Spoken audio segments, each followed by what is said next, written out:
오늘은 미디어스쿨의 이재길 교수님께서 휴먼 AI 콜래보레이션이라는 주제로 강연을 해 주시겠습니다. 우리 교수님께서는 작년 가을에 우리 대학에 부임을 하셨습니다. 박수로 맞이해 주시기 바랍니다.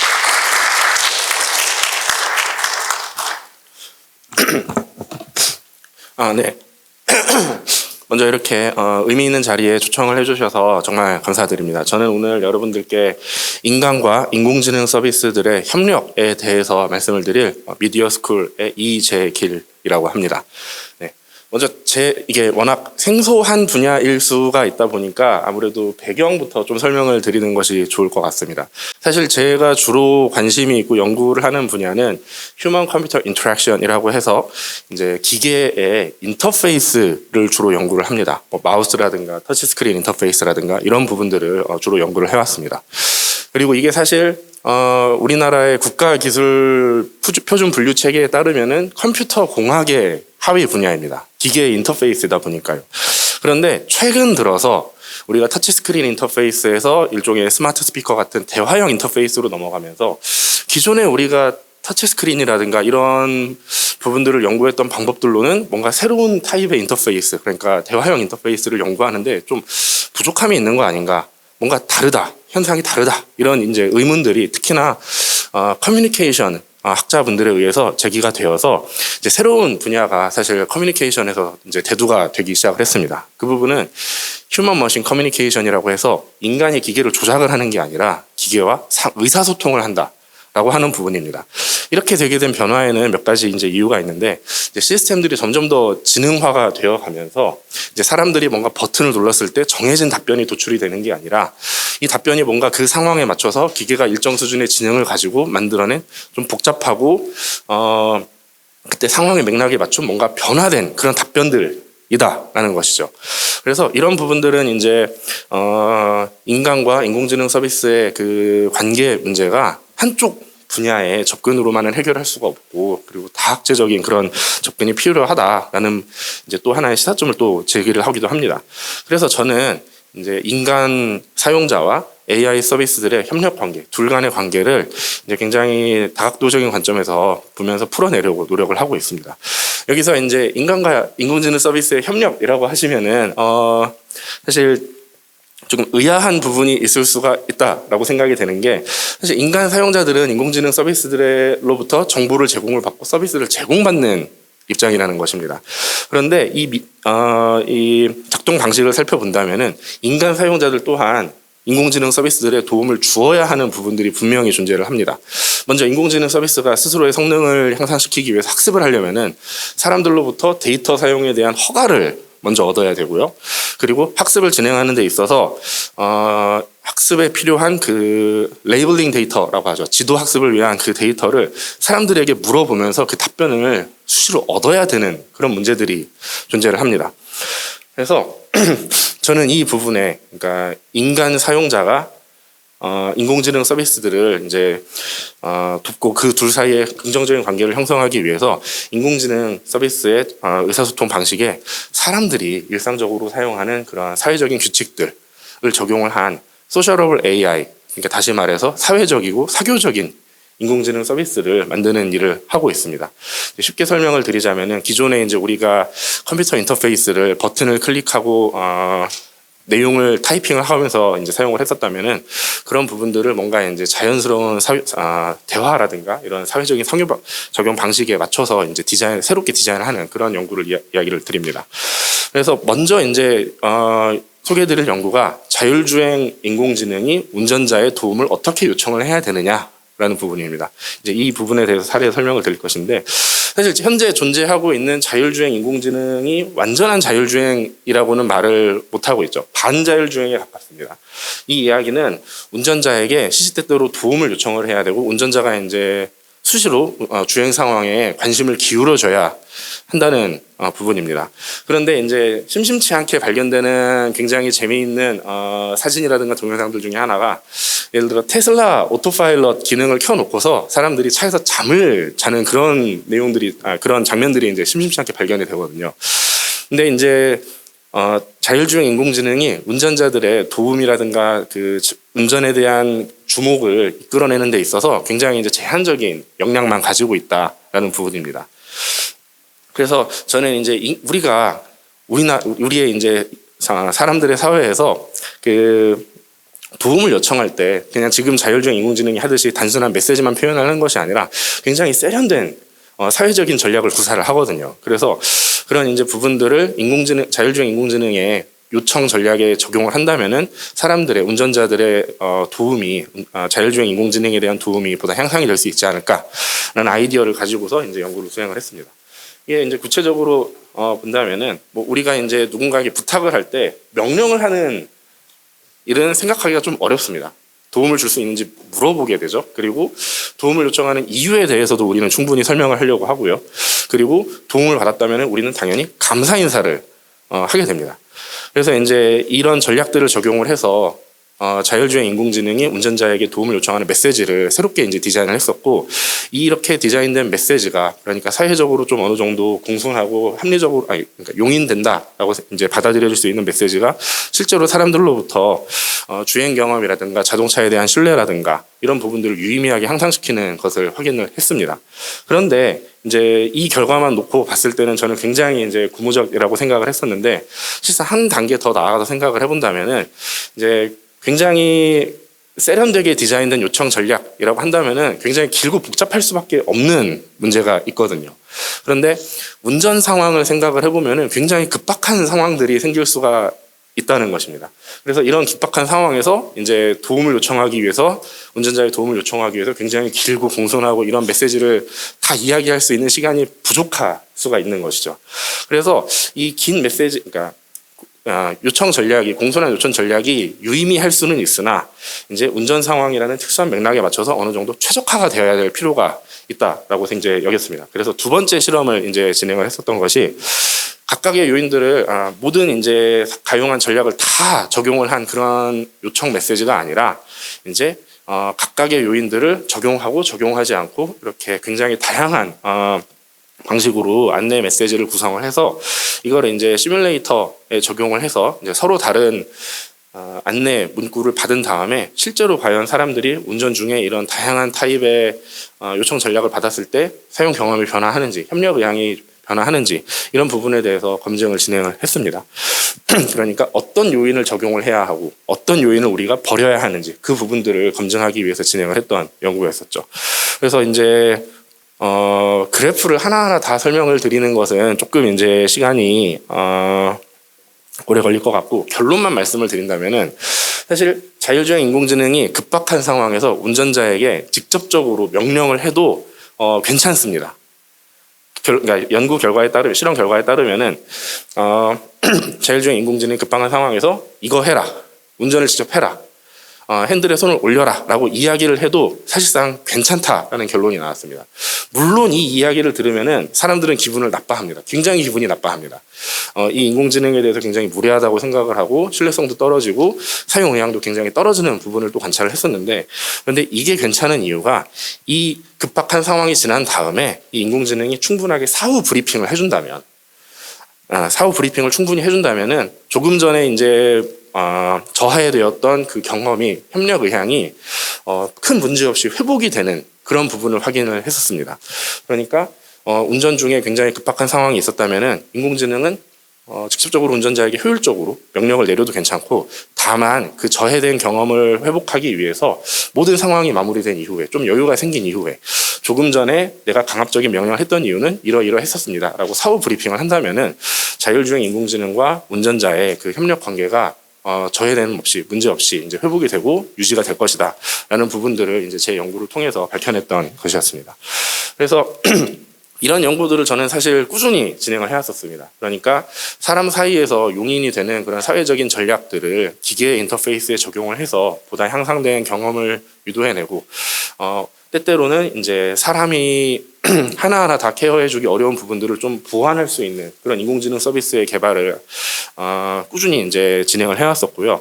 그리고 이제 최근 들어서는 이 협력 전략을, 그러니까 인공지능 서비스들이, 인공지능 기반 서비스들이 사람과 원활하게 상호작용할 수 있는 이런 전략들을 좀 유의미하게 활용할 수 있는 도메인이 무엇일까, 이런 부분에 대해서도 좀 탐색을 진행을 했었습니다. 그렇게 해서 찾아냈던 도메인이, 그리고 요즘 제가 관심을 가지고서 중점적으로 연구하고 있는 도메인이 대화형 에이전트를 사용을 해서 사용자들의 데이터를 보다 더 많이, 보다 더 정확하게 수집을 하는 그런 종류의 전문화된 에이전트를 개발하는 것을 지금 목표로 하고 있습니다. 이 부분에 대해서 설명을 드리면은, 이제 문제시 되었던 부분이, 제가 이제 문제라고 생각했었던 부분이, 도메인이 사실 추천 알고리즘이었습니다. 추천 알고리즘이 지금 우리 미디어 환경에서 여기저기에 적용이 되어서 누구나 다 사용을 하고 있기는 한데, 굉장히 편리하게 내 입맛에 맞는 컨텐츠를 제공받을 수 있다는 장점은 있으나, 사실 이게 사람들을 자기가 익숙하게 여기는 정보에 계속 노출이 되게 만들면서 이제 자기만의 세상에 갇혀 살게 만드는 일종의 필터 버블이라고 합니다. 이 필터 버블을 형성하도록 필터 버블을 야기할 수가 있다라는 것이죠. 그러니까 자기에게 익숙한 정보만 받아들이고 자기와 다른 생각을 가지고 있고 자기가 접해보지 못했던 정보에 대해서는 이제 거부를 하는, 이제 그런 현상을 추천 알고리즘이 가속시킬 수 있지 않을까, 이런 이제 문제들이 제기가 되고 있었습니다. 그래서 실제로 제가 이제 수행했었던 연구에서 과연 이 필터 버블이라는 게 우리나라에서 실제로 존재하는가, 이 부분을 좀 검증하기 위해서 연구를 진행을 했었는데, 여기에서 이제 이 모델에서 검증하려고 했었던 부분은, 이제 추천 알고리즘이 사용자들에게 정보를 제공할 때 그 사람의 입맛에 맞는, 그 사람의 기존 사용 패턴에 맞는 정보를 제공할 때, 여기 이제 빨간색 화살표를 보시게 된다면은 사람의 입맛에 맞고 그 사람에게 익숙한 정보를 제공할 때, 사실 생각을 해보면은 신뢰성이 크게 향상이 되면 안 되는 거거든요.